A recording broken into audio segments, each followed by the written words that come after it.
Hey, so for a week or two now, I've been having so intense nightly experience that it was kind of hard to get back to reality. When I talk about nightly experiences, I include lucid dreaming, astral projection, out of body experiences, because eventually, when the physical body falls asleep and I get into a dream, it would go into the state where I become aware, and then it's pretty much easy to leave the body or have just like nice visitations and consciousness shifting. But I was paying attention to what was I doing accidentally that actually caused this? Because firstly, I didn't intend to. Like, I just want to rest. I want to get some sleep. I don't want to travel to the other worlds, unlike some people for now. But it was happening anyway. And it was happening so intensely that I would wake up in the morning and fall back asleep, go back into that world and continue. And that kind of like dreaming, astral projection, out of body state in the physical world would last for 2 to 3 hours. It was kind of like maybe with some times of waking up, falling asleep, and getting back. But in that world where I was, the out of body experiences, the lucid dreams, like it wasn't just 2 to 3 hours. It wasn't just 30 minutes. It was days and months of like real intense experience of like living life and like experiencing every single moment, getting so engaged in all the stories and people and everything. And then you wake up and it's like, whoa, what the hell? So what was I doing? What was I doing exactly that caused this? That's something you might want to try. But I think main things was that technique of waking up and getting back to sleep.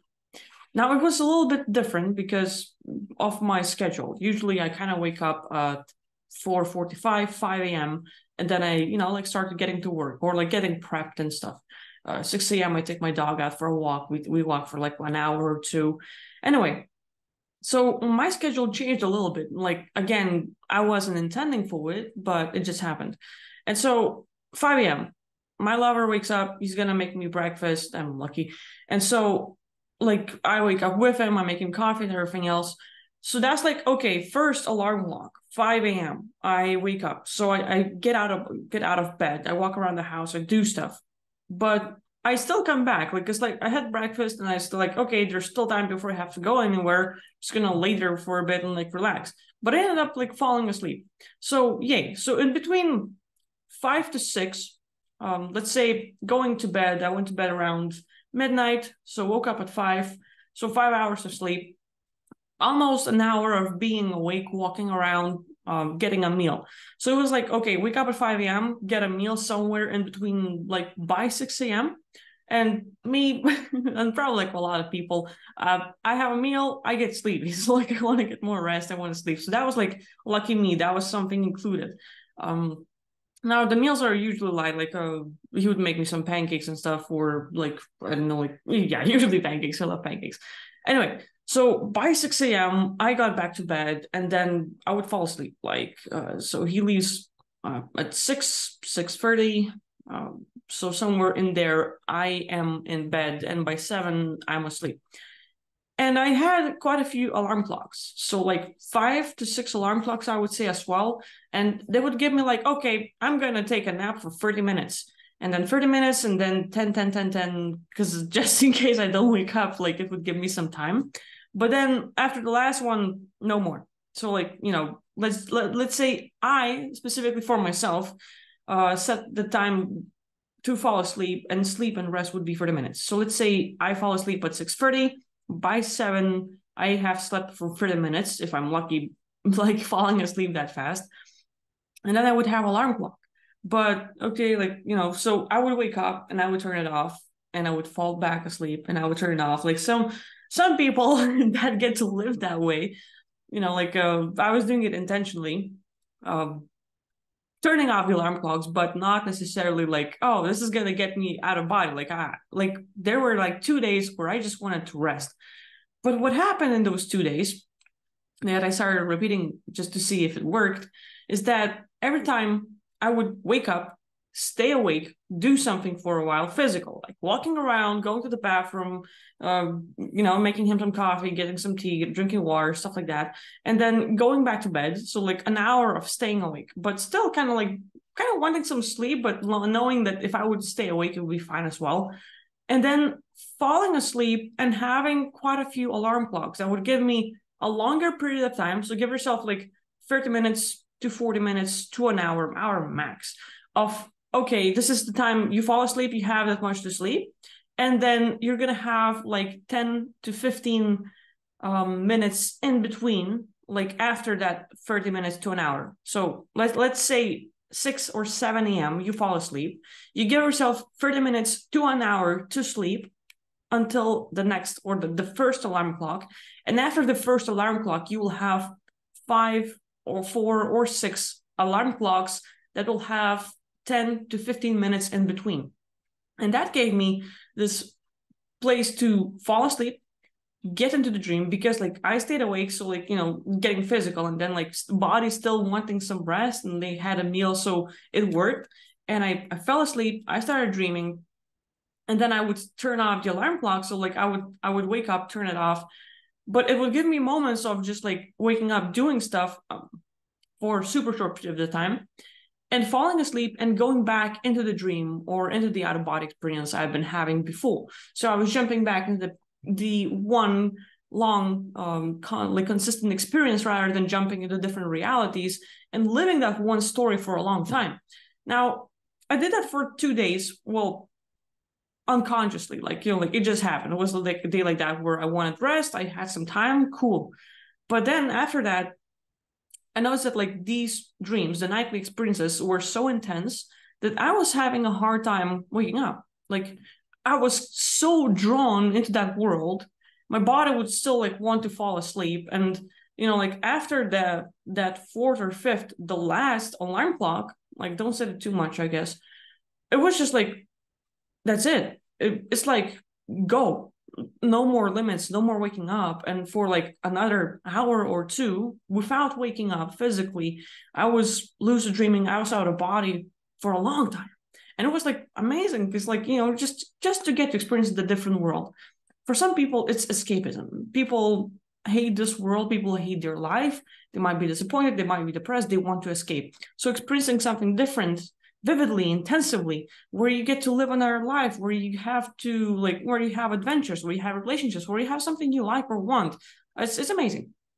For other people, it's like, hey, Paul McCartney, Nikola Tesla, Einstein, and others, you know, like they came up with a lot of amazing technologies, or let's say music, and so you want to go there, explore, and bring something back. Maybe you want to learn something, maybe you want to change, but that's a possibility.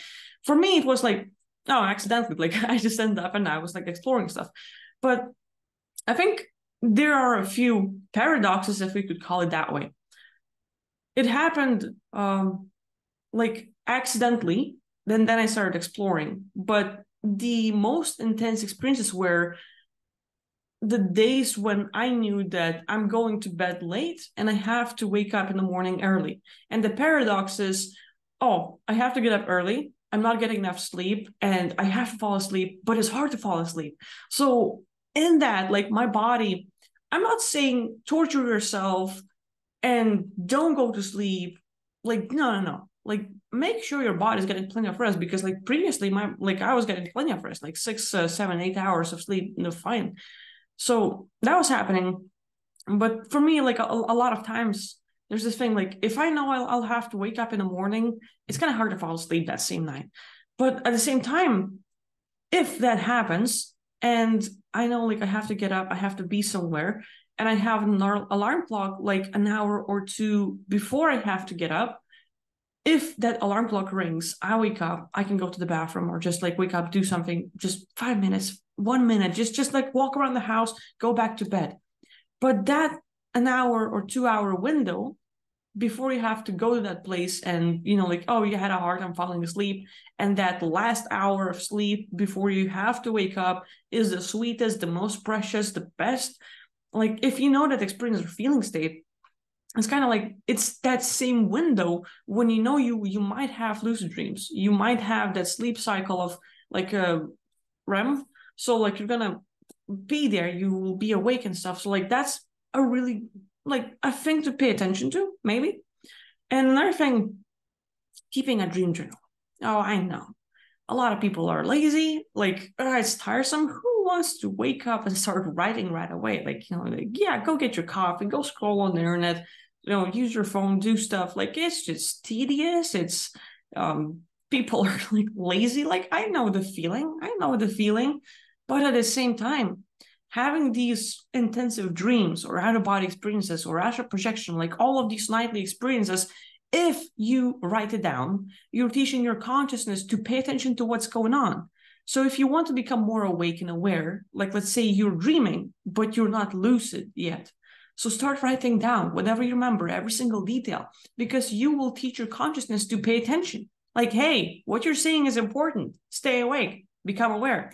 Look, like, so you start paying attention, but now, next time you fall asleep, you start noticing more details. The dream is more vivid. The experience is like longer. So doing that, like, I know, like as lazy as we are, if we just do that, if we write down our nightly experiences as much as we can remember, write it down.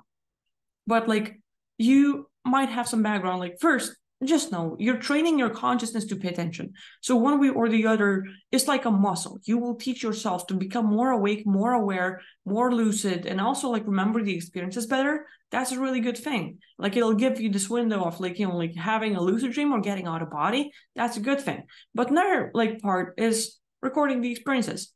Some of you might notice like something like that your consciousness is trying to tell you, or like, like the worlds you're experiencing, or like the current themes. Like, it's not all crap. It's not all like, oh, it's just like it's imagination and your mind bringing something up. No, not necessarily. I've had a lot of experiences where all of these like out-of-body experiences, astral projection, even dreams, like I would dream and then I would become aware and I would jump to a different world, or I would consciousness shift and get to like go into other bodies, other aspects of mine, have different stories. And then like literally the answers or things that I need here this time presently on Earth, like I would experience there and I could bring back here. And I'm like, oh, I know, like I just needed this kind of thinking. I just needed a different logic or this idea, and now I can use it and apply. So I know it's like all these changes, but yeah. So like I think the key thing for me to have these intensive experiences was like just waking up early, having a longer time of being awake, probably having a meal. I don't know how much the meal has to do, but every single time I was going back to bed, it was like after I had a meal. So light, it was like, let's just say one pancake. So it's not too much, it's not too heavy, but I would go back to bed and then, few alarm clocks. First one is longer one so that you could fall asleep and get into it. And the other ones would be like few, like 3, 4 shorter ones, give yourself 10, 15 minutes, like in between. It's like pulling you out and, you go back in. But anyway, try this out. Let me know if it works, or, like, what do you experience? And yeah, hopefully you'll get out as well. So that's it. Thanks for watching, and I'll see you next time.